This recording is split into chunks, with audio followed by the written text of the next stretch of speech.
एक मुतवल्ली मस्जिद में इमाम साहब ने टाइम बढ़ा दिया नमाज का, तो कह रहा हमारे बगैर मशवरे के तुमने बढ़ा कैसे दिया टाइम, इस इमाम का हिसाब करो। मैंने कहा किस बात का करो, बोले साहब 10 मिनट बढ़ा दिए जमात में, मशवरा लिया नहीं मुतवल्ली से। ये मेरे पास हंसने की नहीं रोने की बात है। तो ये शर्म नहीं आती? नमाज इमाम पढ़ाएगा, अजान इमाम पढ़ेगा, मसला ये बताएगा, नमाज खराब हो जाए तो सही कैसे होगी इमाम बतलाएगा, तू पैदा हुआ तो तेरे कान में अजान ये पढ़ेगा, मर गया तो जनाजा ये पढ़ाएगा, टाइम तू घटाएगा। गलत पावर का इस्तेमाल कभी ना किया, कभी ना करें। मन मारे यार। एक जगह पर मस्जिद की जमीन खरीद ली गई, मस्जिद के नाम से वक्फ कर दी कि इसमें मस्जिद बनेगी, गुंडागर्दी से उसको नमाज जनाजा के लिए कर दिया। बोले इसमें आज के बाद मस्जिद ही नमाज जनाजा हुआ करेगी, तुम्हारे अब्बा के घर की हुकूमत है, नमाज जनाजा हुआ करेगी इसमें। किसी आलिम से पूछा, बोले पूछा तो नहीं है, तो नहीं पूछा तो तुम्हारे अब्बा के घर की शरीयत है। जो मस्जिद के लिए जमीन वक्फ कर दी गई मस्जिद बनाने के लिए, उसमें मस्जिद ही बनेगी। समझ रहे हैं आप?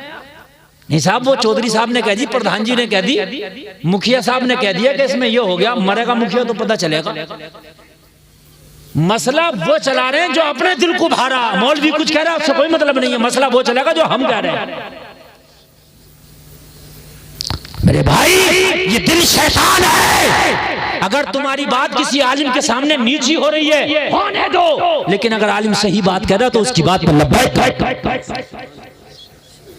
जाहिल आदमी की मसला उसने गलत बताया, वो आलिम उसके खिलाफ बता रहा, वो सोच रहा है मेरी हेटी हो रही है, यही उसकी जहालत का सबूत है। वो दुश्मन बन जाता है, मुखालफत शुरू कर देता।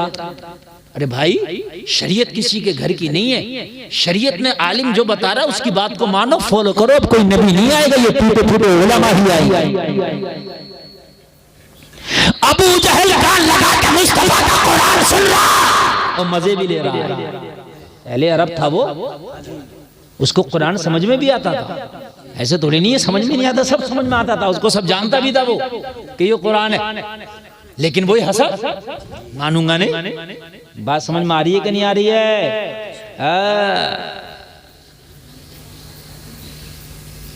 यही जो अभी मैं मैटर बता रहा हूं ना मस्जिद वाला, मैंने बताया कि मस्जिद की जगह मस्जिद ही रहेगी। कब्रिस्तान के आप चाह रहे हैं कि ये इसको हम बना लें, वो नमाज जनाजा की नहीं हो सकती जगह। अरे बोले मौलाना के कहाँ चक्कर में पड़ लो, अपने इधर आओ, अपनी बात करो। हाँ मौलाना के चक्कर में मत पड़ो। मैंने कहा मत पड़ो भाई, जो सही बात है वो तो सही रहेगी। एक मस्जिद की झाड़ू दूसरी मस्जिद में इस्तेमाल नहीं हो सकती। मसला सुन लें आप। ये जो मस्जिदों में गर्म पानी हो रहा है वुजू के लिए, पड़ोसी भर भर के ले आते हैं अपने घरों के लिए, जायज नहीं है। हाँ जायज नहीं है। सिर्फ मस्जिद में आके वजू कर सकते हैं। ये जो मस्जिद के महक में ऐलान हो रहे हैं मटर टूट रही है, उसकी मुर्गी खू गई, बकरी खू गई, जायज नहीं है।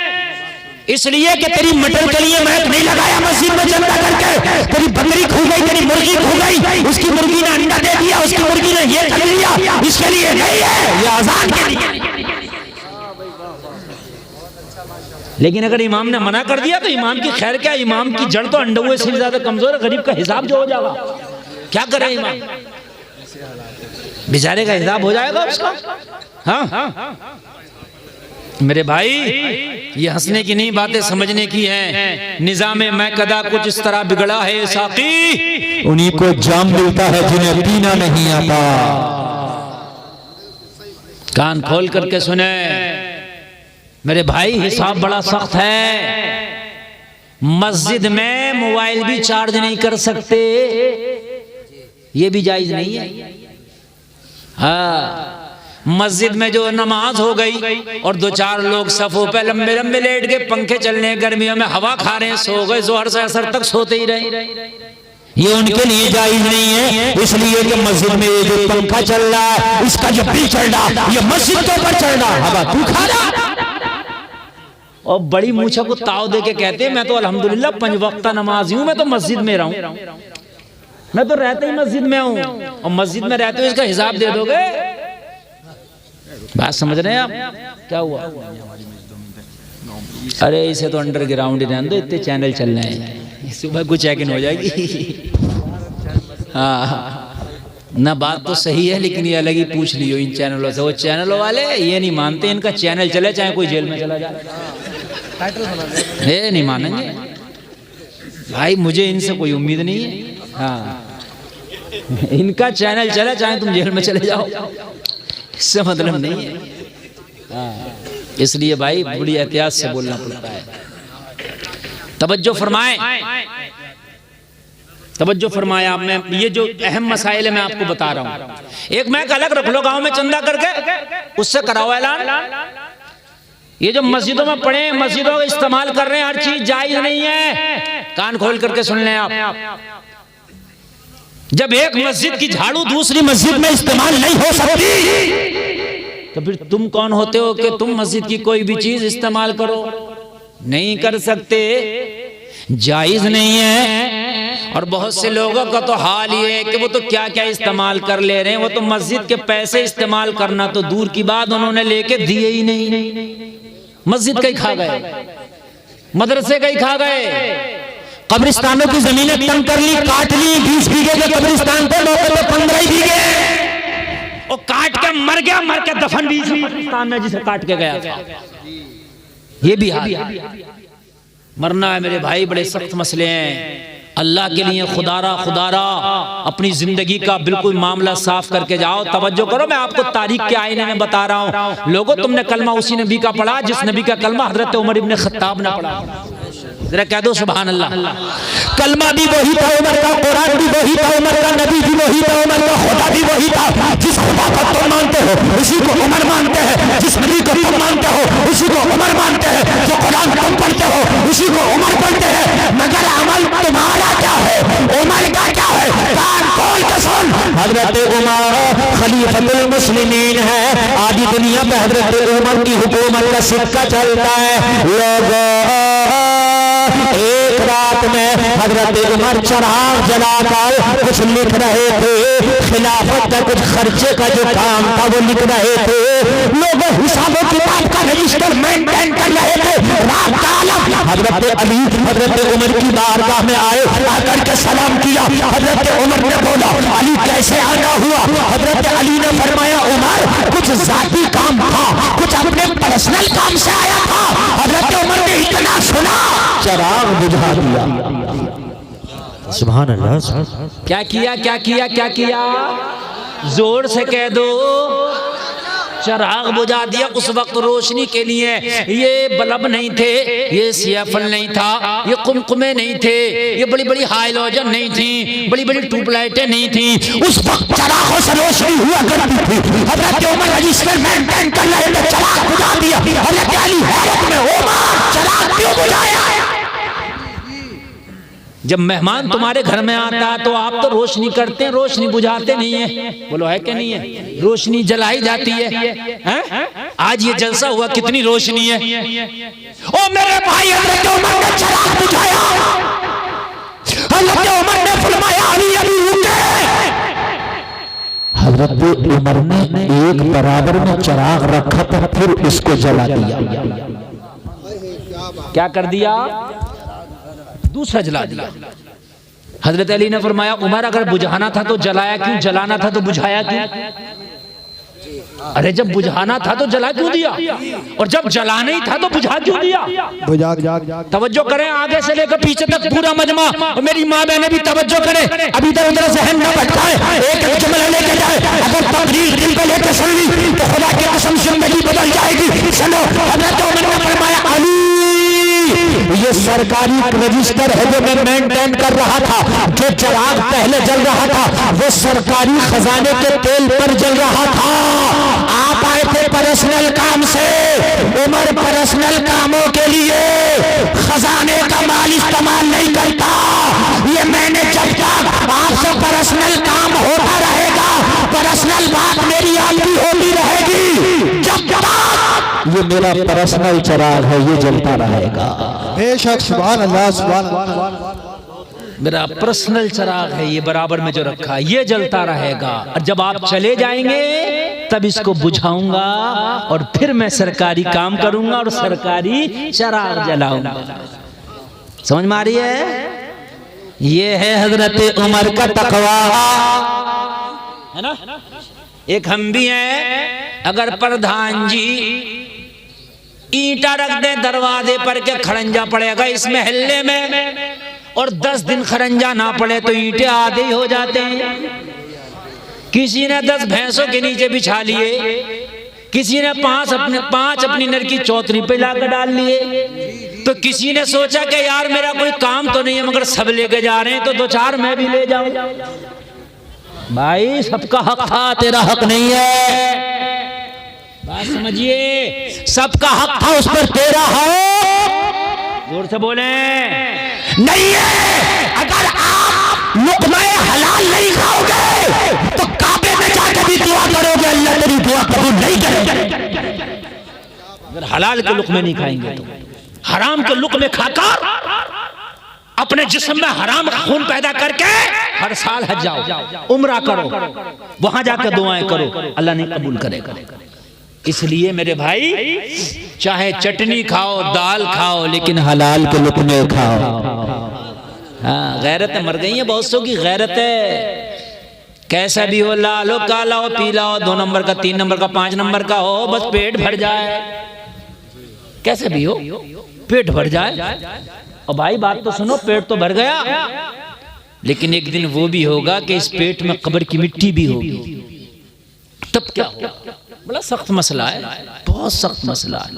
मेरी माँ बहने भी जरा तवज्जो से सुने, किचन का कारोबार तुम्हारे हाथ में है, किचन का मंत्रालय तुम्हारे हाथ में। अगर तुम्हारा शोहर दलालियां करता, तुम्हारा शोहर कमीशन खाता है, तुम्हारा शोहर हराम का लाता, फेंक दो, कह दो मेरे किचन में ये हराम का ना लाना, अगर चटनी होगी वही करके अपने बच्चों में खा लूंगी, तेरे हराम के मुर्गे नहीं चाहिए। बात है।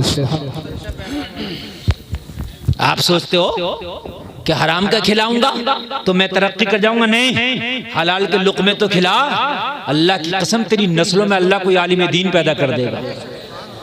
हलाल के लुक़्मे तो खिला, अल्लाह तेरी नस्लों में कोई फिर से कोई सुल्तान सलाहुद्दीन अय्यूबी पैदा कर देगा, कोई वली पैदा कर देगा अल्लाह तेरी नस्लों में।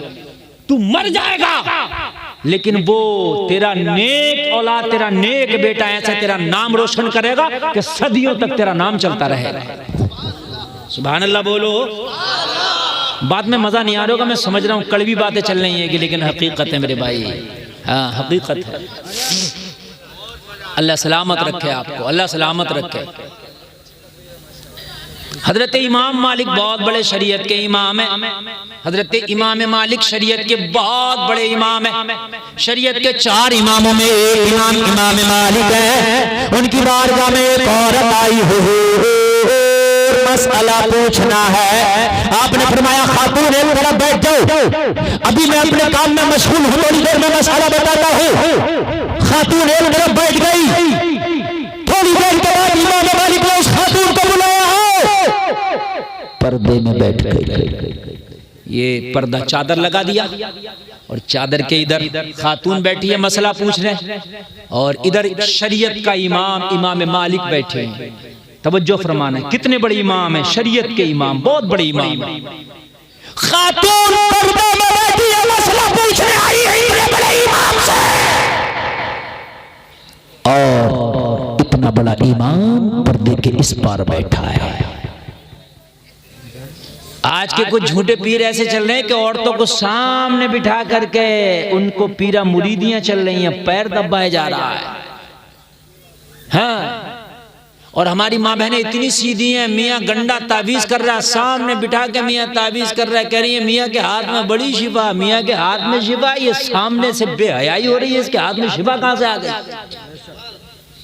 हुजूर मुफ्ती आज़म हिंद आला हजरत के छोटे बेटे ताबीज ये भी देते थे, लेकिन मालूम है कैसे देते थे? अगर किसी को ताबीज दिया और कोई खातून कोई जनानी ताबीज लेने आई तो कहते थे कपड़े में हाथ को लपेट लो, उसके बाद हाथ बढ़ा के ताबीज लो।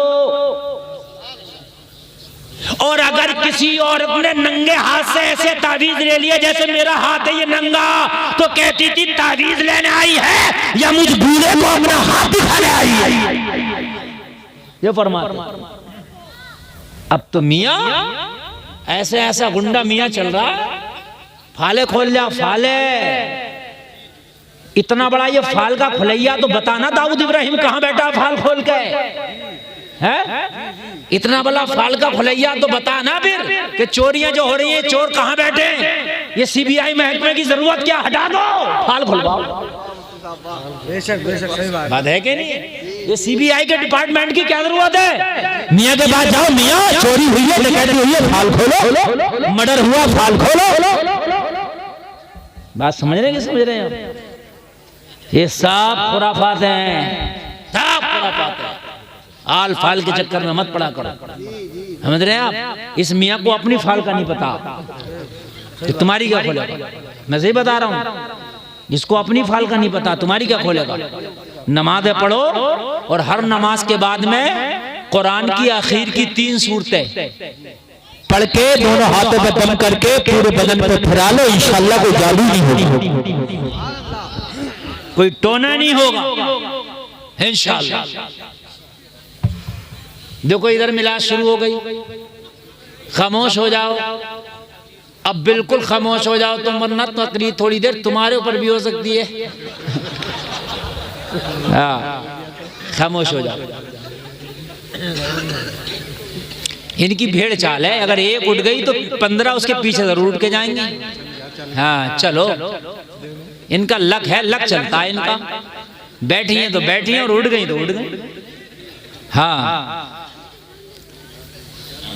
तवज्जो फरमाएं, तवज्जो।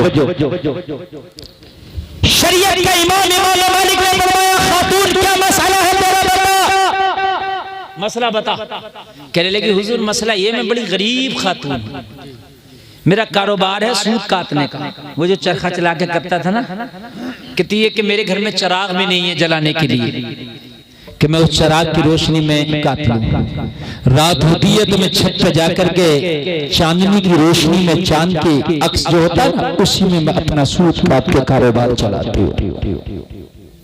तो वो जगना बड़ा बारीक मसला बता रहा हूँ मैं चलाती हूँ काम। हुजूर पूछना ये है कि किसी दिन बादशाहों के जुलूस मेरी गली से गुजरते हैं, जिस दिन बादशाहों के जुलूस गुजरते हैं उनके जुलूसों में फानूस और मशाल बरदार होते, बड़ी रोशनियां होती हैं, उस दिन मेरी छत पे भी रोशनी आ जाती है। जब गली में जुलूस निकलते हैं तो छत पे भी रोशनी आ जाती है, और उस रोशनी में मेरा काम तेज हो जाता है, मैं दोगुना काट लेती हूँ, काम दोगुना हो जाता है। ये जो काम ज्यादा हो जाता है क्या मेरे लिए जायज है या नाजायज है? ये जो बादशाहों के जुलूस की जो रोशनी मेरी छत पे आती है, इस रोशनी में जो मेरा काम ज्यादा हो जाता है, ये जायज है या नाजायज है? बताइए कितनी बारीकी है, जरा गौर करें यार, कितनी बारीकी है। हजरत इमाम मालिक ने फरमाया, खातून ऐसा लगता है जैसे हसन बसरी तुम्हारा भाई हो, तुम हसन बसरी की बहन लगती हो। कहने लगी हुजूर हाँ हसन बसरी मेरा भाई है, मैं उसकी बहन हूँ। अल्लाह, कहा आपको कैसे पता मैं हसन बसरी की बहन हूँ? इमाम मालिक ने फरमाया, ये तकवा हसन बसरी की बहन का ही हो सकता है।